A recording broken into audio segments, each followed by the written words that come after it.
Shri Sai Nathaya Namaha. Shri Sai Satcharit, Chapter 3, with the permission of Ever Merciful Sai Baba.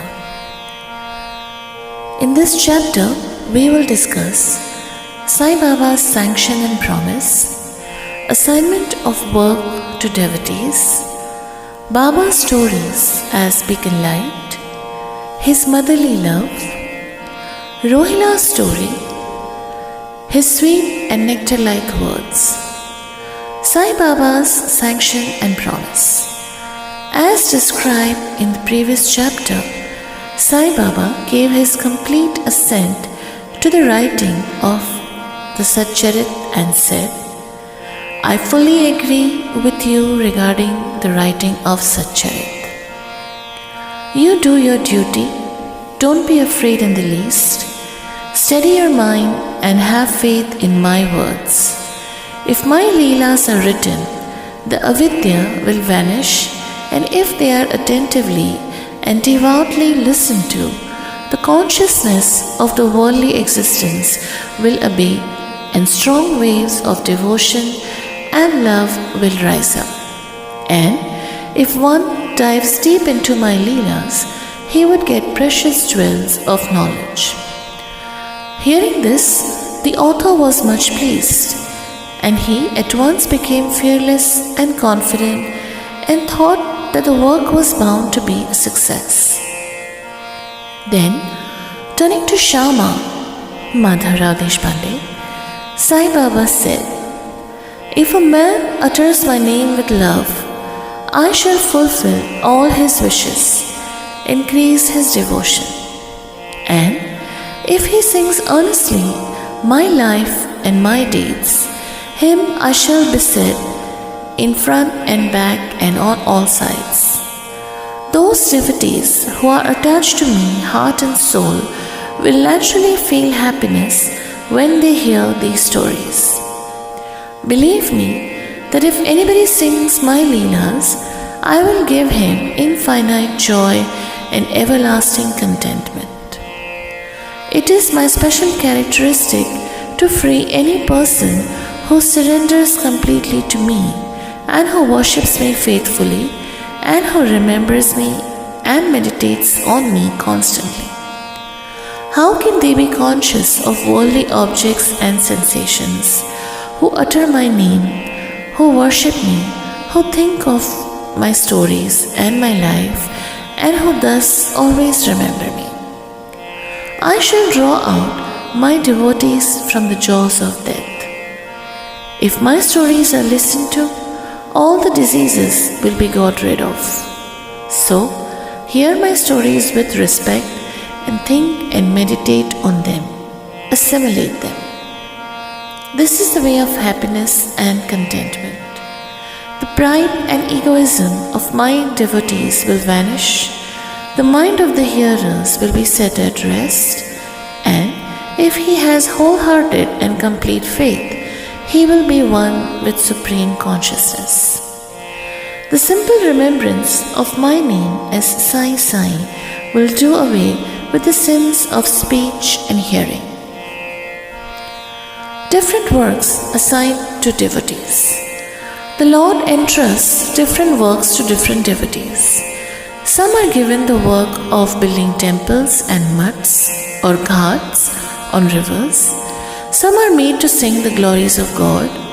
Some are sent on pilgrimages. But to me was allotted the work of writing the Sai Satcharit. Being a jack of all trades but master of none, I was quite unqualified for this job. Then, why should I undertake such a difficult task? Who can describe the true life of Sai Baba? Sai Baba's grace alone can enable one to accomplish this difficult work. So, when I took the pen in my hand, Sai Baba took away my egoism and wrote himself his stories. The credit of relating these stories, therefore, goes to him and not to me. Though Brahmin by birth, I lack the two eyes, that is sight or vision, of Shruti and Smriti, and therefore was not at all capable of writing the Satcharit. But the grace of the Lord makes a dumb man talk, enables a lame man to cross a mountain. He alone knows the ways of getting things done as he likes. Neither the flute nor the harmonium knows how the sounds are produced. This is the concern of the player. The oozing of the Chandrakant jewel and the surging of the sea are not due to the jewel and the sea, but due to the rise of the moon. Baba's stories as beacon light. Lighthouses are constructed at various places in the sea to enable the boatman to avoid rocks and dangers and make them sail safely.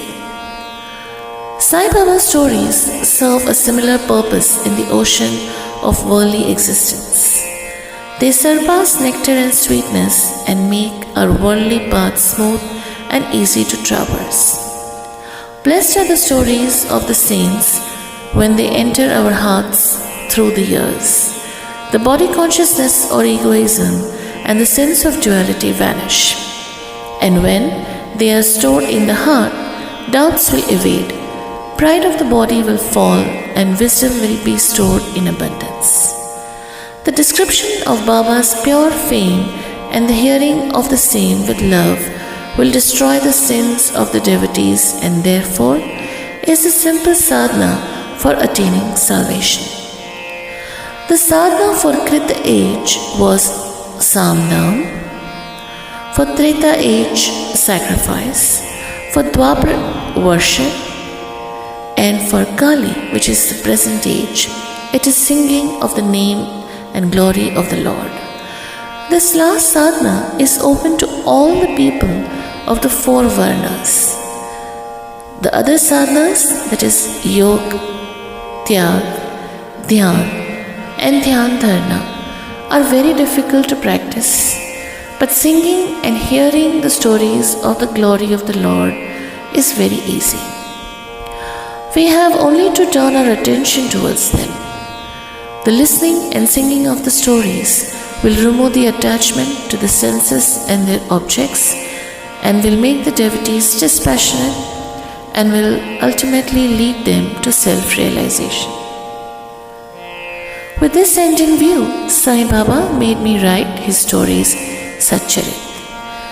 The devotees may now easily read and hear these stories of Sai Baba and while doing so, meditate on him, his form, and thus attain devotion to Guru and God, get dispassion and self-realization.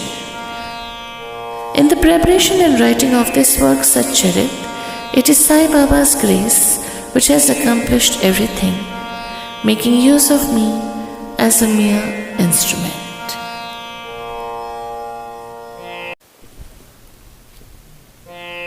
Motherly love of Sai Baba. Everybody knows how a cow loves her infant calf. Her udder is always full, and when the calf wants milk and dashes at the other, out comes the milk in an unceasing flow. Similarly, a human mother knows the wants of a child beforehand and feeds him at her breast in time. In case of dressing and adorning the child, the mother takes particular care to see that this is well done. The child knows or cares nothing about this, but the mother's joy knows no bounds when she sees her child well dressed and adorned. The love of the mother is peculiar, extraordinary, and disinterested, and has no parallel. Sadgurus feel this motherly love towards their disciples. Sai Baba had the same love towards me, and I give an instance of it below. In 1961, I retired from government service. The pension that was settled in my case was not sufficient to maintain my family decently. On Guru Purnima of that year, I went to Shri with other devotees. There, Mr. Anna Chinchanekar, of his own accord, prayed to Baba for me as follows. Please look kindly at him. The pension he gets is quite insufficient. His family is growing. Give him some other appointment, remove his anxiety and make him happy. Baba replied, he will get some other job, but now he should serve me and be happy. His dishes will ever be full and never empty. He should turn all his attention towards me and avoid the company of atheists, irreligious and wicked people. He should be modest and humble towards all and worship me with heart and soul. If he does this, he will get eternal happiness. The question, who is this he, whose worship is advocated, is already answered in a note on who is Sai Baba in the prelude at the beginning of this work. Rohila Story. The story of the Rohila illustrates Sai Baba's all-embracing love. One Rohila, tall and well-built, strong as a bull, came to Shri wearing a long kafni and was enamored of the Sai who stayed there. Day and night, he used to recite in a loud and harsh tone the Kalma, verses from Holy Quran, and shout, Allahu Akbar, God is great.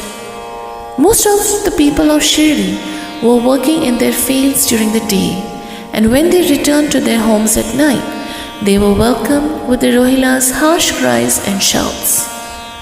They could get no sleep and felt much trouble and inconvenience.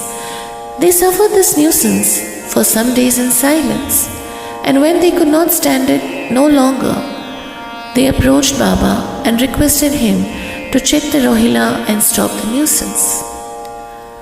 Baba did not attend to their complaint. On the contrary, Baba took the villagers to task and asked them to mind their own business. He said to them that the Rohila had got a very bad wife, who tried to trouble the Rohila and himself. But hearing the Rohila's prayers, she dared not enter and they were at peace. In fact, the Rohila had no wife, and by his wife, Baba meant Durbuddhi, that is, evil thoughts.